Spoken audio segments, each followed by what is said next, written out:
Treasurer Rob Lucas, the state opposition claims that the shutdown of Parliament for an election, there's something unusual about the timing of that. What's the history on this? Yeah, well, look, that claim is nonsense.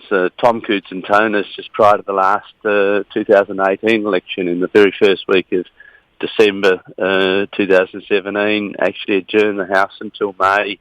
The previous state election in 2013-14, the Labor Party did exactly the same thing. So all that's occurred yesterday is exactly the same as under the former Labor government, including under Tom Cootes and Tonus, prior to the last two state elections.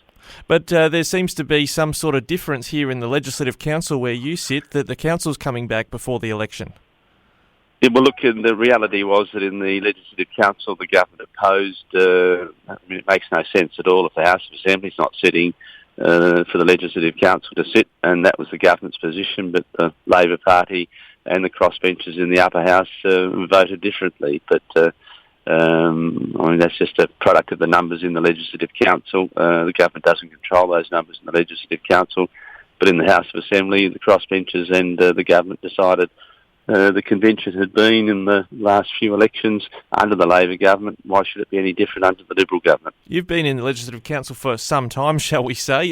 Is there a precedent for it sitting at that stage before an election?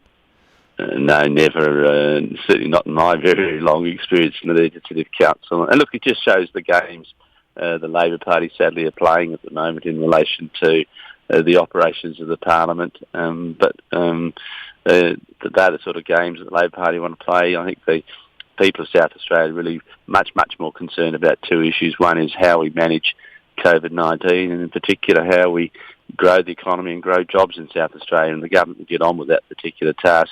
And we'll let the Labor Party play their silly games in the Parliament. I'll just forgive the question here because I'm just remembering in New South Wales, the Legislative Council tried to sit when the House of Assembly was closed due to an exposure site in state Parliament. Is there room within the standing orders for the Council or even the government to refuse to attend and that the sitting just doesn't occur in February?